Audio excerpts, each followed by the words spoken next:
Quantum Power Asia, perusahaan pengembang pembangkit listrik tenaga surya, PLTS, telah menyatakan niatnya untuk berinvestasi dalam proyek-proyek PLTS skala besar di Ibu Kota Negara Nusantara, IKN, di Kalimantan Timur. Nilai investasi yang dijanjikan mencapai 7 miliar dolar AS atau sekitar 105 triliun rupiah, dengan kurs 15.000 per dolar AS.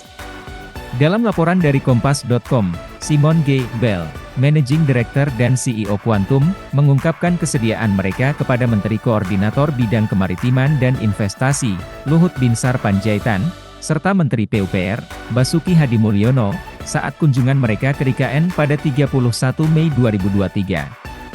Langkah ini merupakan aksi nyata kami dalam memberdayakan Nusantara melalui energi bersih, sesuai dengan prinsip utama Quantum, Indonesia First, ungkap Simon melalui pernyataan tertulis pada Jumat, 2 Juni 2023.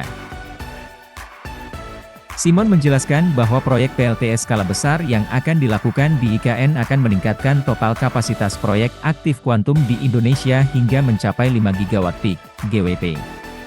Pada tahun sebelumnya, Quantum telah menandatangani binding term sheet dengan Nickel Industries Limited untuk memasok smelter mereka dengan tenaga surya sebesar 500 MW sebagai tahap pertama dari program 1 GW yang lebih besar.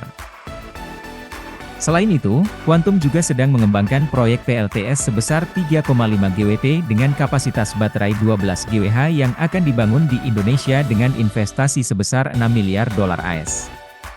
Jika disetujui, proyek ini akan menyediakan listrik bagi masyarakat setempat di Kepulauan Riau, sementara kelebihan energi bersih akan diekspor ke Singapura.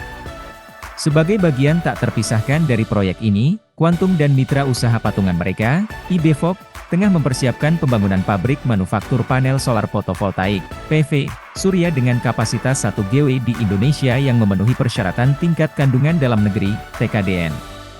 Dalam semangat Indonesia First, Quantum dan IBFOK juga berkomitmen untuk membeli minimal 1 GWP panel surya buatan Indonesia setiap tahunnya selama 3 tahun, dan komitmen ini dapat ditingkatkan setelah berhasilnya pembangunan pembangkit listrik tenaga surya di Nusantara.